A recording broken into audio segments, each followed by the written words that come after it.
Hello. Good evening.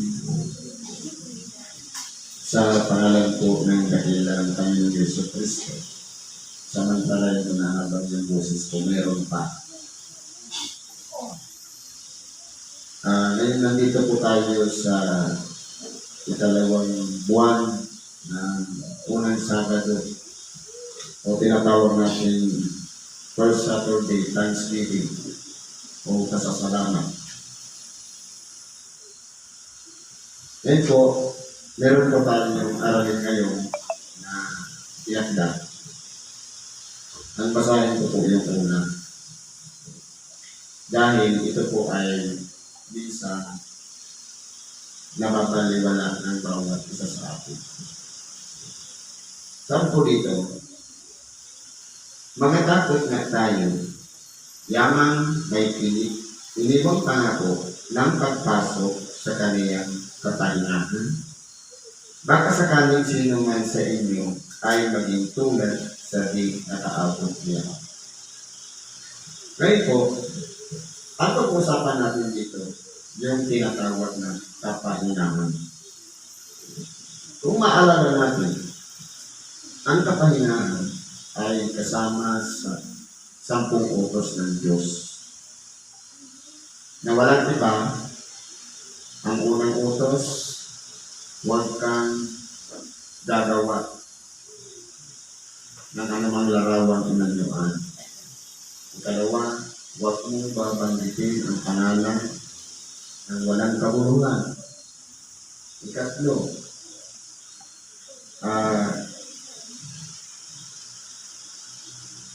ang nandito sa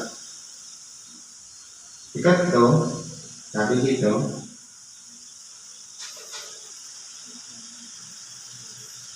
ang una pala, huwag kang magkakaroon. Kalawa, huwag kang gagawa. Tatlo, huwag mong babanggitin. Ika-apo,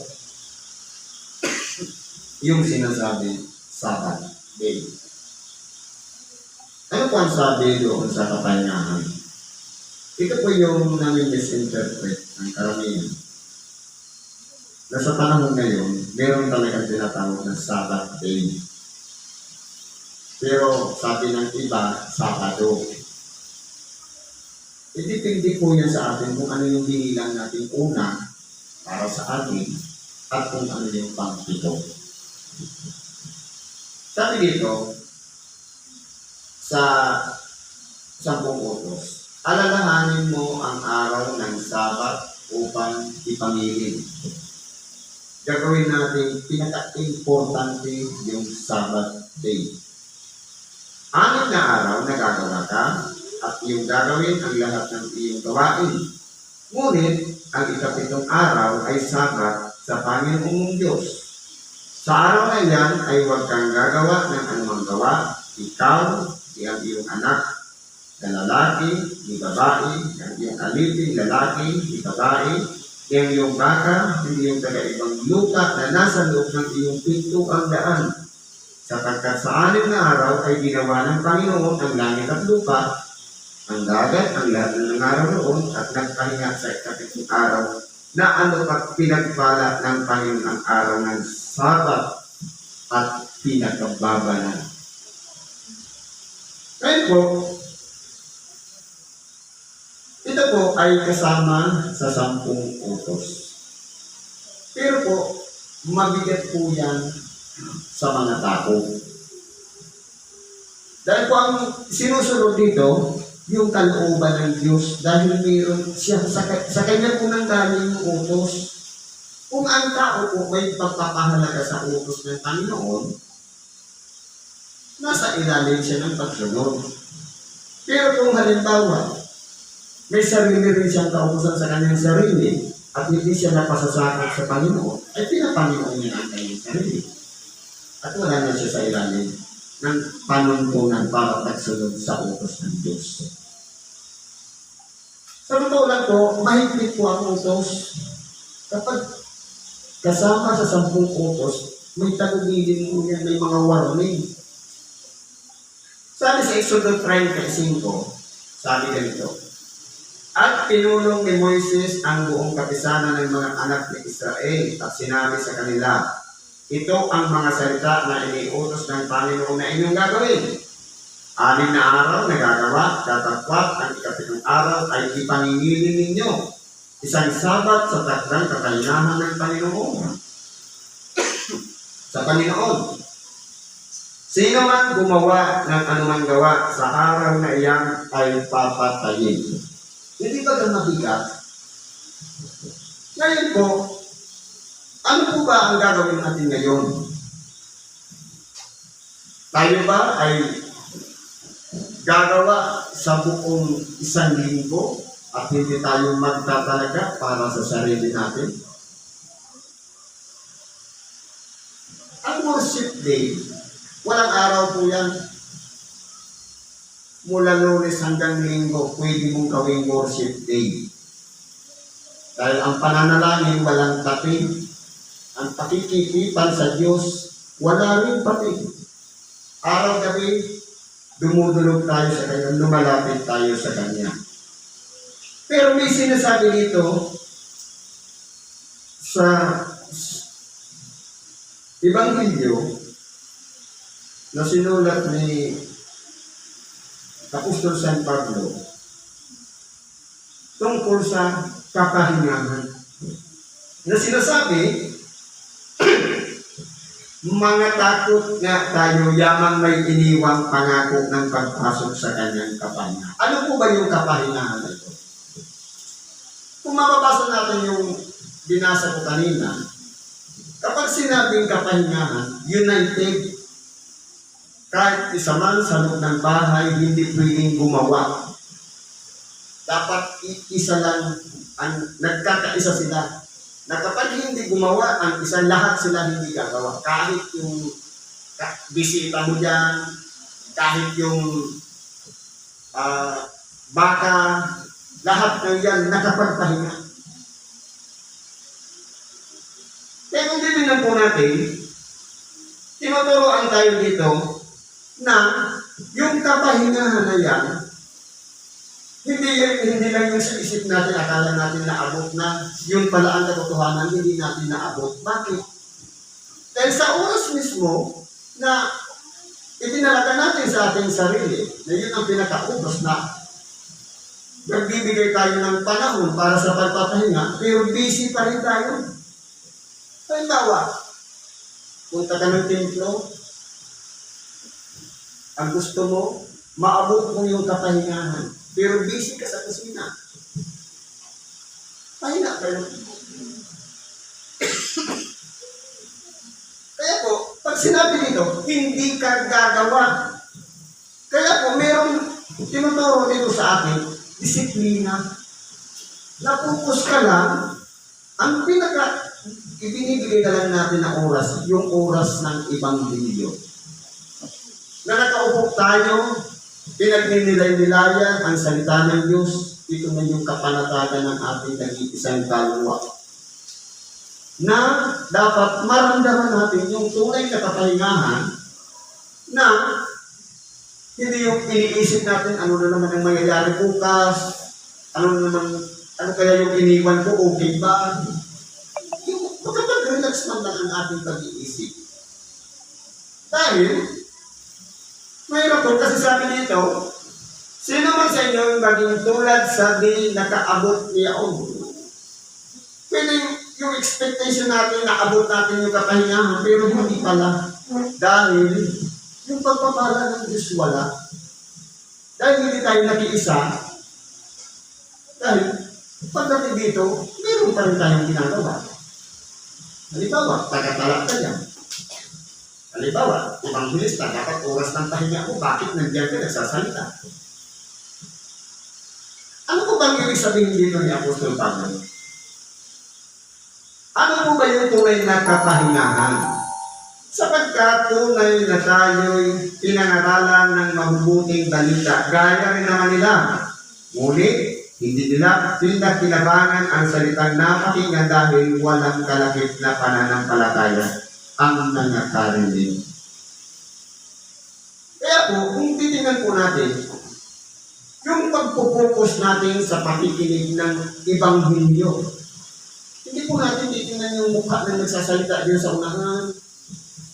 Kundi, kung ano yung, kasi ang trabaho lang naman ng mga Ebanghelista, para sa speaker, kung ano yung nagsasalita, lumalabas na lang na parang tinig para makaabot sa mga pandinig natin yung gustong sabihin ng Diyos. Kaya gumagamit siya ng mga suko, ng mga evangelista, pastor, mga tagapagpahayag, para ang gusto ng Diyos makaabot doon sa mga tao na nagsakripisyo, nagtalaga ng kanilang oras para makarating sa simbahan. Ano ang pagkikinabangan natin pagdating sa simbahan?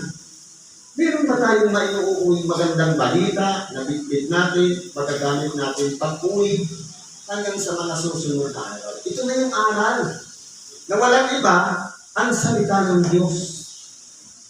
Na kung masipag ka, magpapalik-palik sa libro kasi kada Sabado o kada Linggo, iba-iba ang aral. Kaya kung meron tayong pagpapahalaga sa paningili ng aral, hindi tayo ma-absent.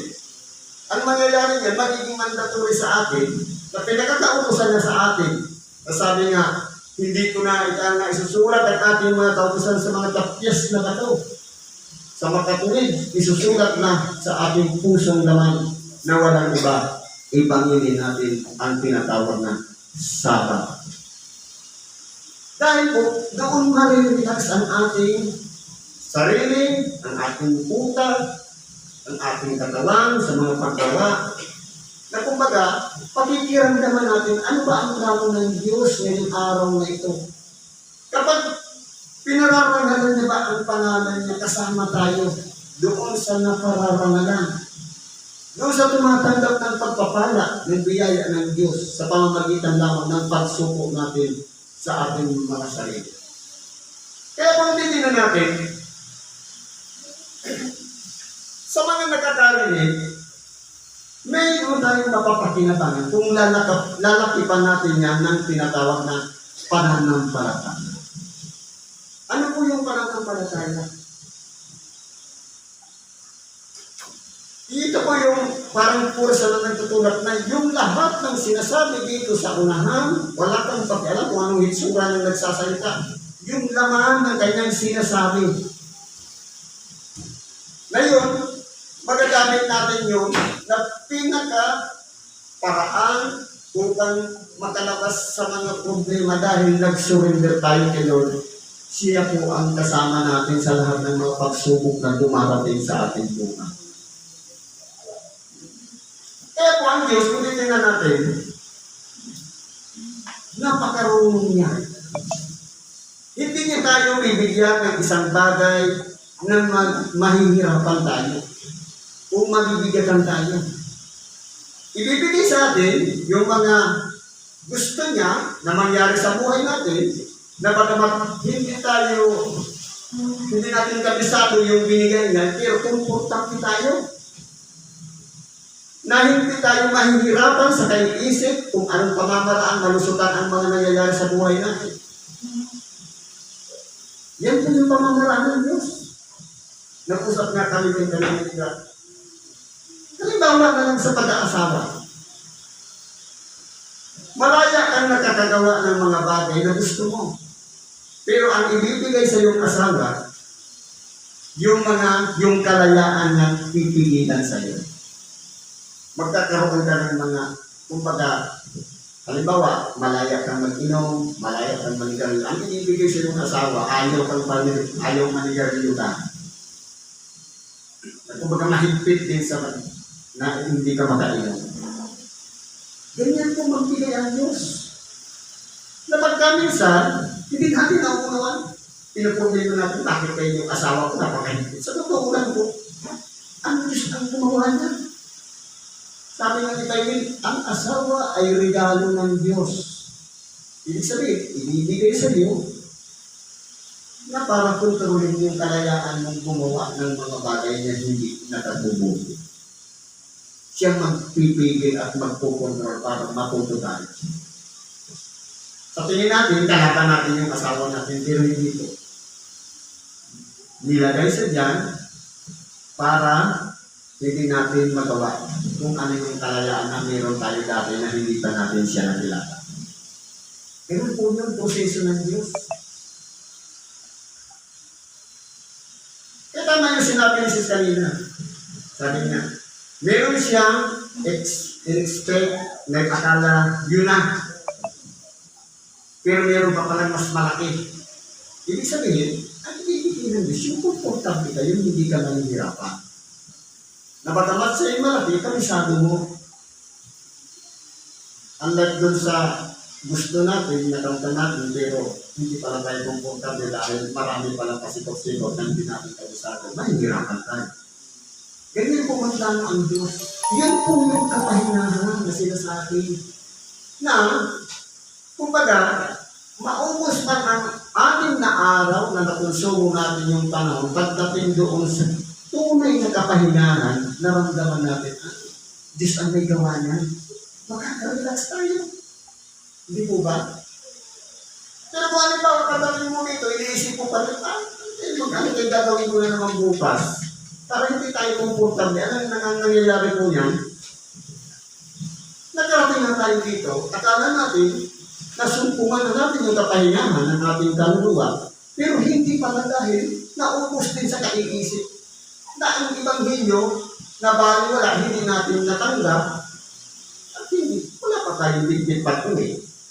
Kaya ang nangyari yan, parang naging taon-taon lang tayo, nakarating sa templo, nakarating ng Ebanghelyo, nagsimba, ganun pa rin yung ugali kasi walang natutunan, walang nabago sa sarili, walang aral na bit-bit pag-uwi.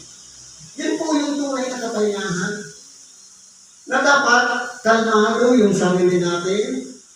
Meron tayong natututunan, walang iba. Ito na yung sinasabing mabubuting balita na ipinapahayag ng Panginoon sa lahat ng mga simbahan. Sapagkat tayong nagsisipanampalataya ay nagsipasok sa kapahingahan yaon. Gaya ng sinabi niya. Gaya ng aking isinumpa sa aking kagalitan, sila'y hindi magsisipasok sa aking kapahingahan. Ang ibig kong sabihin dito, ang Diyos po ang gagawa ng programa ng kapahingahan. At tayo po ay makikisali lamang doon.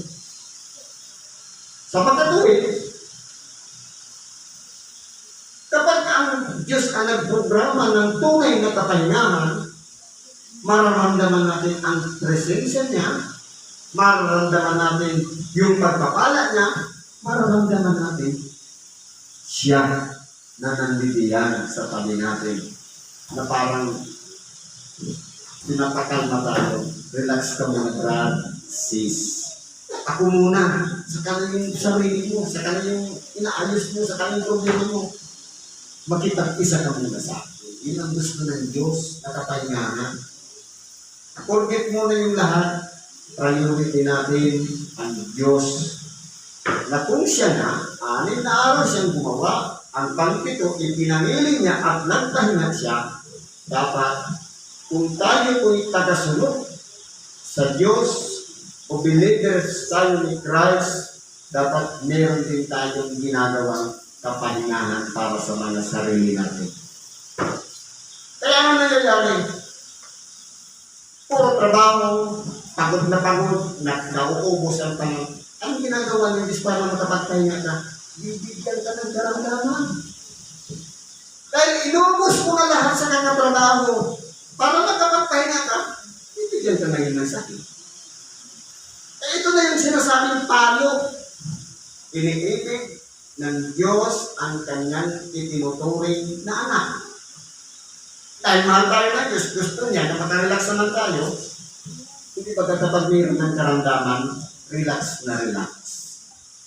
Wala kang iniisip, wala kang ginagawa. Yan po kasi ay bunga ng pagsuway. Kaya Diyos na mismo ang gumagawa para magpahinga ka. Dahil inubos mo na lahat sa kanyang trabaho, meron ng kautusan niya sa puso mo. Asaban niyo ngayon punta ako sa Minduyan, pero hindi ko ginawa. Papagpahingahin ka ngayon. Dahil hindi ka sumunod sa kanyang kalooban, ang sinunod mo sarili mo. Kaya ang gagawin niya, ibigay ka ng karamdaman, magpahinga ka. Minsan, hindi ganito kung isang araw yung pahinga niya. Minsan isang buwan, isang taon, walang trabaho. Dahil nakaligtaan natin siya. Kaya po ang Diyos po ang gumagawa niya. Yung mga karamdaman, bahagi po yan para malaman natin na iniibig tayo niya, minamahal tayo niya. Kaya pinapalo niya ang itinutuloy niyang anak. Kaya kung masubayan tayo, Diyos po, gano'n ba na parang kapagpahingahin ka talaga. Ito na yung kapahingaan. Para magmuni-muni, bakit tayo, ano kayo nangyari sa akin, bakit tayo ako, 1 linggo nang may lagna. Hindi ba kayo nakakapag-nilay-nilay, nakakapag-muni-muni? Dahil, ito yun yung kapahingaan. Na binabaliwala natin yung programa ng Diyos, eh, bibigyan ka, may kabigatan na lang. Dahil hindi ka makahinga, araw-araw ka may lagna, o kung hindi, may masakit sa katawan mo na hindi mawala-wala. Pagkakataon na kung makipag-usap tayo sa Diyos.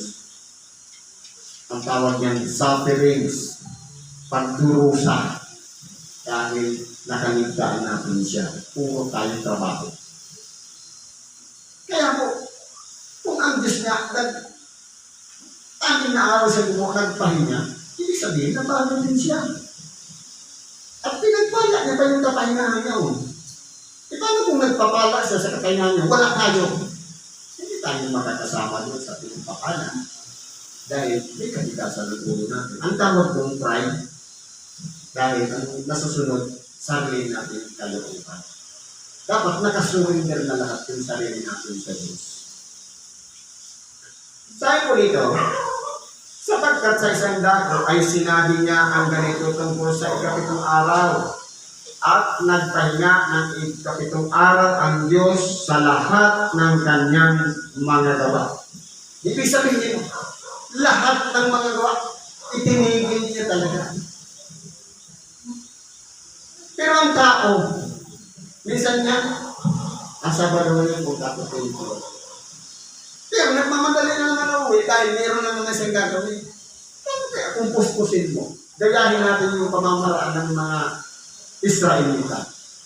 Kapag magtatakip siling na, doon nag-uumpisa magpapahinga sila.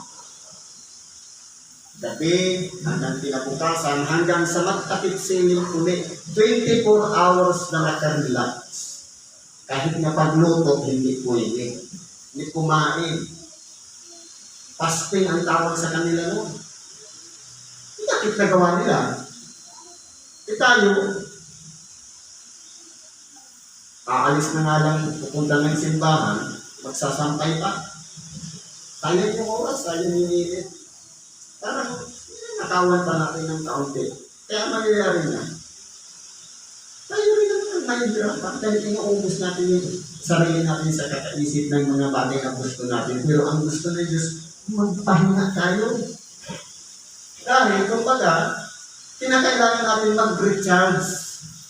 Dahil, 6 na araw mo binunuan mga problema, mga pagsubok, mga trials. Dapat kang mag-charge sa isang araw na yan para meron ka na namang panlaban sa sunod na linggo. Yan po yung kahalagahan ng kapahingahan. Kaya kung ang Diyos nga nagpahinga ng 7 araw sa lahat ng kanyang magawa, isabi ba na, gawin nawa ang iyong kalooban. Paano natin masasabi yung ama namin na gawin ang kanyang kalooban? Kung nagpanginin siya sa kanyang sarili ng isang araw para gawing banal, isang sabat, na tayo maging banal din, na tayo, hindi tayo sumunod sa kalooban niya. Ang nasunod sa sarili natin kalooban. Kaya may paano. Yun na yung karamdaman. Dahil sa katigasan ng ating mga ulo. Kaya yaman, may natitira pang ibang dapat magsipasok doon at ang mga pinangaralan ng una ng mabuting balita ay hindi na nakapasok dahil sa pagsuway. Kaya kung ulitin na natin, isa lang naman ang sinasabi ng ating dakilang Panginoon. Follow after me. Sumunod ka sa akin. Kaya po meron tayong mga punishment dahil po sa tinatawag na pagsuway. Na parang nagiging biro yung pakikiisa natin sa Diyos. Ay, hindi. Okay lang naman magtrabaho sa akin ko. Okay lang naman magtrabaho linggo.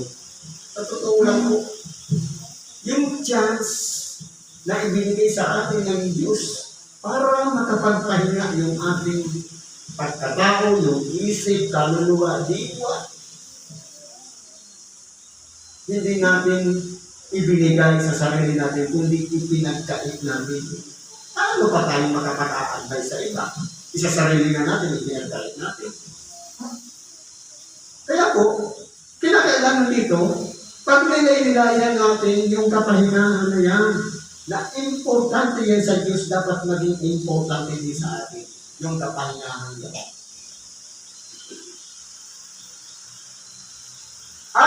At muli, nagtani siya ng isang araw.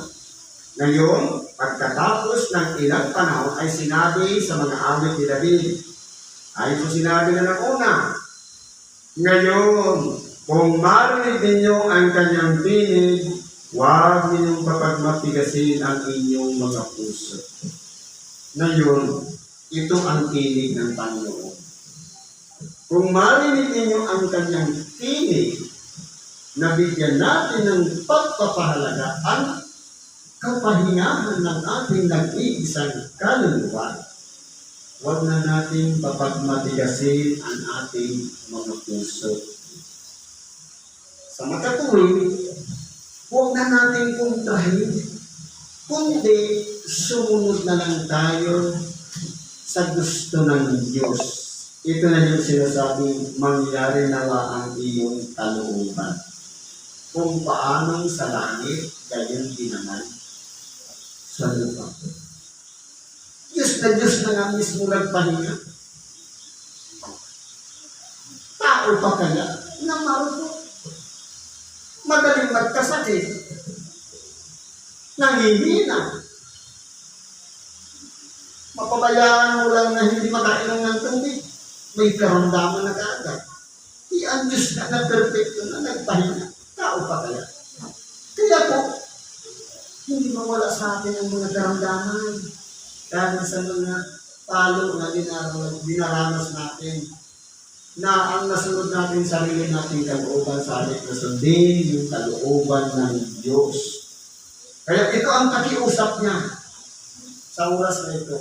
Kung marinig ninyo ang kanyang tinig. Ano ang tinig niya?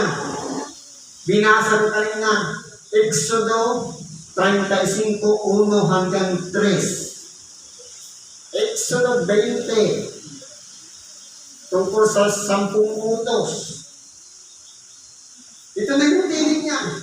Na huwag natin papagmatigasin ang inyong mga puso sapagkat kung ibinigay sa kanila ni Josue ang kapahingahan ay hindi na sana sila niya sasalitan pagkatapos ang ibang araw. Kaya kung nilila natin, ano po ba yung mapapakinabangan natin sa panunili ng Sabat? Una, nasunod natin yung kalooban ng Diyos.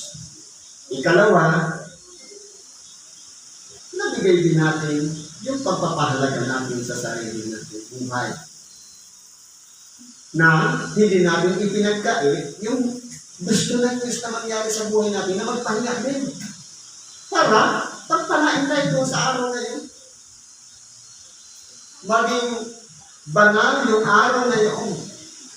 Kaya nga ipangingilin, gawing espesyal. Gawing isang bagay na pinaka-importante. Kaya mo siya ipangingilin. Ibig sabihin, magiging kautusan sa atin na hindi mo siya kinakailangan baliwalain o i-reject dahil yun yung kapahingahan na ginawa niya sa kanyang sarili, na tumigil siya sa lahat ng gawa. Dapat din, kung tayo'y nakasunod ni Kristo, dapat sumusunod din tayo sa mga aral at turo mula kay Kristo at sa Diyos. Yun po yung tunay na followers. ni Christ. Kung ano yung gusto ng commander, sinusunod ng mga follower. Kung kasama natin yung follower, paano natin masasabing tagasunod tayo? Masuwayan tayo. Matitigas ang ulo, matigas ang puso, may sarili rin tayo panuntunan. Ano ba ang magiging papel ng Diyos? Kaya hindi natin mararamdaman yung kapangyarihan na itinakda ng Diyos na dapat nagpapahinga din tayo. Sabi niya dito, may natitira pa ng isang pamamahingang sabat. Ito yung abangan natin. Ukol sa bayan ng Diyos, sapagkat ang pumasok sa kanyang kapahingahan ay nagpahinga naman sa kanyang mga gawa. Na-experience naman natin yan. Na yung kapahingahan na yan, nagawa natin kahit minsan. Siguro, mabigat. Dahil siyempre, yung pangangailangan din tayo. Lumotok ka, hanap ka ng makakain mo. Pero kung namin yung pagpapala, sa totoo lang po, binabaliwala lang natin yung mga ginagawa ng Diyos. Na kumbaga, yung maliit na bagay na hindi natin naabot ng isang linggo sa sunod na linggo, na i-provide niya. Dahil ang Diyos provider. Kung tayo naasa sa sarili natin gawa, bakit po?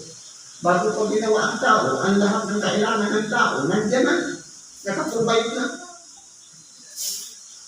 Kaya nga siya ang provider. Alam niya na kailangan natin ng pagkain. Alam niya na kailangan natin ng langis.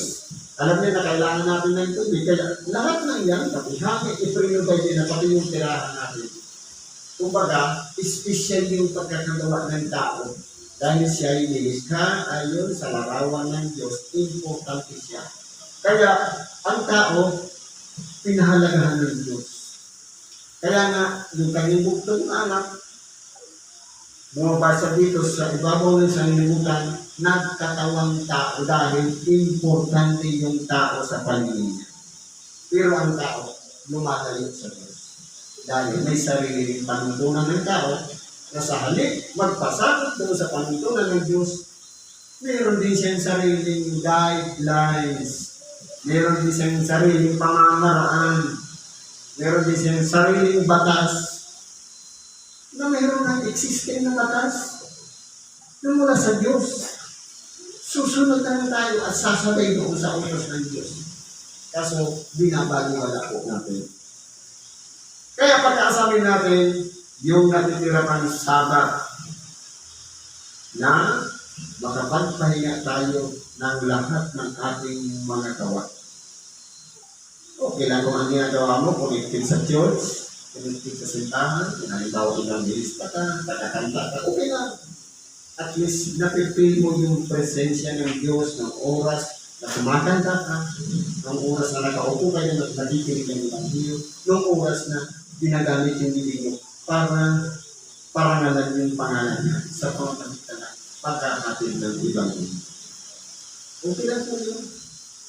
Pero, yung pagsunod, yun ang pahalagahan natin. Dahil, yun po ang pinakabatayan kung ano yung sinusundan natin. Dahil kung may sarili tayong pamamaraan at pamantayan at batas sa ating mga sarili, hindi po yan galing sa Diyos. Mayroong batas ng Diyos ang tao. Susunod na lang doon sa kanyang programa. Kaya huwag po tayong maging matigas ang ulo na gagawa din tayo ng sariling batas. Kaya kada punta natin ng templo, importante yan. Yung oras. Yung oras, alas 9, dapat 8:30 andyan ka na. Kumbaga, nag-glorify na siya sa pangalan niya, kasama na tayo. Kaya ano nangyayari? Yung biyaya, late din dumating. Then late din tayo pumunta rito. Pero kung on time din ang biyaya na tatanggapin natin. Napakahalaga po sa bawat isa sa atin. Kung ang Diyos niya nagpahalaga sa Sabat, dapat din tayo magpahalaga sa Sabat na ginawa niya para sa bawat isa sa atin. Nawalan iba. Ito na yung pinag-aaralan yung salita ng Diyos sa bawat araw ng pagsabat. Kaya gawin natin siyang priority, importante sa lahat ng oras yung programa ng Diyos sa halip na yung sarili natin programa. Halimbawa, naghihilot ka. Anong naghihilot mo? Punta ka sa simbahan. Halimbawa, may trabaho ka. Iwan mo na yan. Punta ka sa simbahan. Dahil baka mas pagpapalain pa ng Diyos yung susunod na gagawin mo pagkatapos mong sundin mo ang iyong kanyang sariling kalooban. Yun po yung importante sa bawat isa sa atin. Ang magpasakot sa Diyos at sumunod sa kanyang kalooban. Hindi yung tayo yung gagawa ng sarili nating kalooban. Ang Diyos ang mag-a-adjust. Baliktad po. Dapat tayo ang mag-adjust alang sa Diyos. Dahil siya po ang nagdudugtong ng ating buhay, nagpupulay ng hilinga natin, lahat ng pangailangan natin mula sa Kanya. Kaya pahalagahan natin yung gusto niya bago ang gusto natin. Siguro nandito na lang ang nagbabago natin sa mga. Salamat po. At ano man ang ating nakahilingan, karaingan, igulog natin yung lahat sa Diyos. I-surrender natin ang ating sarili. Let the will be done. Siya maganda ganito.